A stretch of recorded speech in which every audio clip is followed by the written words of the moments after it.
Hello guys, welcome to my channel. बच्चों, आज हम क्लास 11 की बुक स्नैपशॉट के सेकंड लेसन द एड्रेस को समझेंगे, जिसकी राइटर मार्गो मिंटो हैं। यह कहानी एक बेटी की मार्मिक कहानी है जो युद्ध के बाद हॉलैंड में अपनी माँ की कुछ बिलोंगिंग्स को ढूंढने जाती है, जो युद्ध के समय उनकी माँ ने अपनी किसी फ्रेंड मिसेस डॉर्लिन के घर पर रखवा दी थी। और जब वह उन चीज़ों को ढूंढ लेती हैं तो उनकी बीते हुए समय की यादें ताज़ा हो जाती हैं और तब वह इन वस्तुओं को पीछे छोड़ आगे बढ़ने का निश्चय करती हैं। स्टोरी के शुरू में ऑथर जब मिसेस डॉर्लिन के घर जाती हैं और डोरबेल बजाती हैं तो एक लेडी दरवाजे की दरार खोलकर उसे देखती है और तब ऑथर उससे पूछती हैं, क्या आप मुझे पहचानती हैं? तो औरत कहती है, मैं तुम्हें नहीं जानती हूँ। तब डॉटर उन्हें बताती है कि वह मिसेस एस की डॉटर है, लेकिन तब भी वह औरत ऐसे कोई इंडिकेशन नहीं देती कि ऑथर को पहचान गई।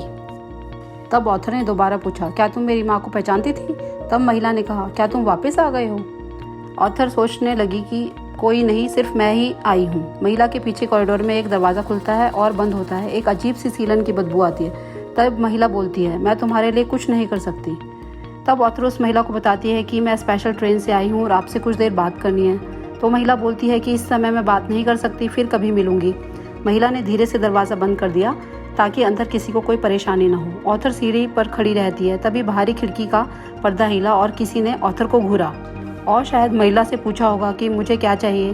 कुछ नहीं, ऐसा शायद महिला ने जवाब दिया होगा। ऑथर ने घर पर लगी नेम प्लेट को देखा। इसमें सफ़ेद रंग पर काले अक्षरों से महिला का नाम डॉर्लिन लिखा था और थोड़ा ऊपर घर का नंबर 46 लिखा हुआ था। अब ऑथर वापस स्टेशन को जाने लगती है और उसे अपनी माँ की याद आती है कि माँ ने कई साल पहले यह पता दिया था और अपने पुराने समय की याद करती है कि जब वॉर का फर्स्ट हाफ चल रहा था तो रोज़ उन्हें अपने घर में कुछ चेंज दिखता था। उन्हें लगता था कि उनके घर में से कुछ ना कुछ सामान गायब होता था। और जब वह इस बारे में अपनी माँ से पूछती तो माँ उसे मिसेस डॉर्लिन के बारे में बताती कि वह काफ़ी समय पहले से मिसेस डॉर्लिन को जानती थी और अभी रिसेंटली वापस मिले थे और अब रेगुलरली मिलते थे। मिसेस डॉर्लिन जब भी उनके घर आती कुछ ना कुछ अपने साथ ले जाती थी। एक बार वह उनकी टेबल का सामान जैसे चांदी के स्पून ले गई। नेक्स्ट टाइम कुछ एंटीक प्लेट्स जो उन्होंने दीवारों पर सजा रखी थी ले गई। बड़े बड़े फूलदान जिन्हें लेकर जाने में महिला को काफ़ी परेशानी भी हुई। जब ऑथर ने माँ से पूछा कि मिसेस डॉर्लिन हमारा सामान क्यों ले जा रही हैं, तब माँ ने बताया कि मिसेस डॉर्लिन ने ही उन्हें सजेस्ट किया है और कहना चाहिए कि इंसिस्ट किया था कि जितना भी कीमती सामान है वह मिसेस डॉर्लिन अपने घर पर रख लेंगी, क्योंकि यदि वॉर के टाइम ऑथर और उनकी मदर को घर छोड़ना पड़ेगा तो ये सारी प्रीशियस चीज़ें मिसेस डॉर्लिन के अपने पास सेफ रखेंगी। जब ऑथर ने कहा कि आप इसके लिए अलाउ क्यों कर रही हो, तो माँ चिल्लाकर बोली, ऐसा करना मिसेस डॉर्लिन की इंसल्ट करना होगा। वैसे भी वह इतनी भारी बैग्स में हमारा सामान लेकर जाने का रिस्क ले रही हैं। ये सब सोचते सोचते ऑथर स्टेशन तक पहुंच गई और वह कहती है कि आसपास की चीज़ों पर उन्होंने ज़्यादा ध्यान नहीं दिया। युद्ध के बाद वह पहली बार इस जानी पहचानी जगह पर आई थी जहां पर उन्होंने काफ़ी समय बिताया था। जो यादें उनके लिए बहुत बहुमूल्य थी और उन्हें बार बार याद कर वह स्वयं को दुखी नहीं करना चाहती थी। ऑथर बताती हैं कि मिसेस डॉर्लिन को उन्होंने ट्रेन में दोबारा देखा, जैसे पहली बार मिलने पर देखा था। यह तब की बात है जब माँ ने मिसेस डॉर्लिन के बारे में बताया था। ऑथर उस दिन सुबह देर से उठी थी और सीढ़ियों से नीचे आते हुए ऑथर ने उस महिला को देखा था। वह माँ को बाय करने ही वाली थी। उसकी पीठ चौड़ी थी। तब माँ ने मुझसे मिलवाने के लिए कहा था। वह मेरी बेटी है। और मिसेस डॉर्लिन ने मेरी ओर हाथ हिलाया था और सूटकेस को उठाकर चली गई। क्या ये बहुत दूर रहती हैं? मैंने माँ से पूछा। इतना भारी सामान उठाने में उन्हें तकलीफ होती होगी। माँ ने कहा, मार्कोनी स्ट्रीट नंबर 46। यह याद रखना। यह नंबर ऑथर को याद रहा, लेकिन वॉर खत्म हो जाने के बाद भी काफ़ी सालों तक वह वहाँ नहीं गई थी, क्योंकि वह उन चीज़ों को दोबारा देखने से डर रही थी कि ये चीज़ें उन लोगों से संबंधित थी जो अब इस दुनिया में नहीं थे, और उन चीज़ों को देखकर उन्हें सारी पुरानी बातें याद आती। इससे ऑथर घबराती थी। अब सब कुछ सामान्य हो गया था। ऑथर बताती हैं कि वह बिना डर के सो सकती थी और रूम में से बाहर देखने पर उन्हें सब सामान्य दिखता था। एक दिन उन्हें यह उत्सुकता हुई कि वे सारी चीज़ें जो उन्होंने उस एड्रेस पर छोड़ दी थी वह अभी भी वहाँ होंगी। वह सोचती हैं कि पहली विजिट तो उनकी फेल हो गई थी। उन्होंने दोबारा वहाँ जाने का निश्चय किया। इस बार एक 15 साल की लड़की ने दरवाज़ा खोला। ऑथर ने उससे उसकी माँ के बारे में पूछा तो लड़की ने बताया कि माँ बाहर गई हुई हैं। तब ऑथर ने रुक कर मिसेस डॉर्लिन का इंतजार करने का फैसला किया।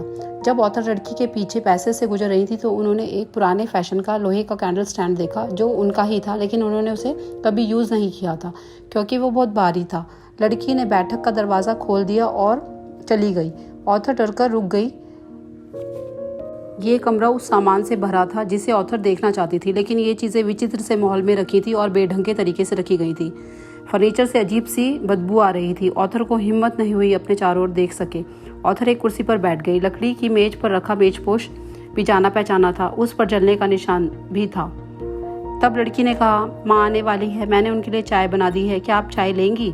थैंक यू, ऑथर ने कहा। लड़की ने चाय बनाने के लिए कप रखे और जिस टी पॉट से चाय डाल रही थी उस पर गोल्डन किनारी थी। ऐसा ऑथर जानती थी क्योंकि ये भी उनकी माँ ने ही दिया था। और लड़की ने एक डिब्बा खोला और उसमें से कुछ चम्मच निकाले। ये सारे चम्मच भी माँ ने दिए थे क्योंकि ऑथर उन्हें पहचानती थी। तभी ऑथर की अपनी अंतरात्मा की आवाज़ आती है कि कितना सुंदर बॉक्स है। ये ऑथर को अजीब लगता है। असल में उन्हें सब कुछ ही काफ़ी अजीब लग रहा था क्योंकि उन्हें पुरानी यादें आ रही थी। ऑथर उन एंटीक प्लेट को देखकर लड़की से पूछती है कि क्या वह इन चीज़ों को जानती है। तो लड़की कहती है, ये काफ़ी पुरानी है और हमारे घर में ऐसे अनेक एंटीक चीज़ें हैं, और कहती है कि तुम इन्हें देख सकती हो। लेकिन ऑथर इन चीज़ों से पहले ही परिचित थी। तभी टी टेबल पर रखी चीज़ों को देखती है कि और याद करती है कि जब वह बच्ची थी तो कैसे प्लेट में एप्पल रखती थी। लड़की बताती है कि हम इन चीज़ों को हमेशा यूज़ करते हैं और उन एंटीक प्लेट में एक बार हमने खाना भी खाया था, लेकिन नॉर्मल प्लेट की तरह ही हैं। तब ऑथर ने लड़की से कहा कि जब आप इन चीज़ों को डेली यूज़ करते हैं तो उन चीज़ों की इम्पोर्टेंस नहीं पता चलती। उनकी इम्पोर्टेंस तभी पता चलती है जब वो चीज़ें हमसे दूर हो जाएं। तब ऑथर याद करती है कि एक बार माँ ने ऑथर को उन एंटीक चीज़ों को सिल्वर पॉलिश करने के लिए बुलाया था। तब ऑथर बीमार थी और घर पर ही थी। तब ऑथर ने माँ से पूछा कि क्या पॉलिश करना है। तब माँ ने कहा सारी कटलरी पॉलिश करने को कहा। तब ऑथर हैरान हुई कि जिन चम्मच और छुरी कांटों का यूज़ वह करती हैं वो सिल्वर की हैं। तब लड़की हंसती है। ऑथर कहती है, मैं तुमसे शर्त लगाती हूँ कि तुम्हें भी है पता नहीं होगा। तब लड़की क्वेश्चन करती है, क्या तुम उन्हीं कटलरी के बारे में बात कर रही हो जो हम यूज़ करते हैं? ऑथर कहती है, हाँ मैं उन्हीं की बात कर रही हूँ। लड़की तब साइड बोर्ड की ओर जाती है और ड्रॉर ओपन कर उसमें रखी कटलरी को देखती है क्योंकि वह नहीं जानती थी। तब ऑथर को याद आता है कि उन्हें ट्रेन पकड़नी है वापस घर जाने के लिए। लड़की पूछती है कि तुम मेरी माँ के लिए वेट नहीं करोगी? तो ऑथर मना करती है और अकेली बाहर आ जाती है। लड़की ड्रॉर में रखी कटलरी को देख रही है। उनकी आवाज़ ऑथर को सुनाई पड़ती है। अब जब ऑथर रोड को क्रॉस कर रही होती है तो उन्हें एक नेम प्लेट दिखाई देती है जिस पर लिखा होता है मार्कोनी स्ट्रीट, और ऑथर कंफर्म थी कि यह एड्रेस नंबर 46 एकदम सही था। वह सही जगह पर आई थी, लेकिन अब वह इस जगह पर दोबारा कभी नहीं आना चाहेंगी। वो इन चीज़ों को दोबारा नहीं देखना चाहती थी क्योंकि यह चीज़ें उन्हें उनके बचपन की याद दिलाएंगी और वह अपने दुखों से उबर नहीं पाएंगी। वैसे भी अब एक छोटे से रेंटेड हाउस में वह रहती हैं जहाँ छोटी सी ड्रॉर है और उसमें थोड़ी सी कटलरी रखी है। वह ज़्यादा सामान रख भी नहीं सकती। उन्होंने उस पते को भूल जाने का दृढ़ निश्चय किया और उन सभी चीज़ों में से जिन्हें वो भूलना चाहती थी इस पते को भूलना सबसे अधिक आसान था। इस तरह से स्टोरी का एंड होता है। तो बच्चों, इस लेसन के क्वेश्चन आंसर्स मैंने दे दिए, आप इन्हें नोट डाउन कर सकते हैं।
बच्चों, ये वीडियो आपको यूज़फुल लगी हो तो इसे लाइक कीजिए, सब्सक्राइब कीजिए और अपने फ्रेंड्स के साथ शेयर कीजिए। Thanks for watching.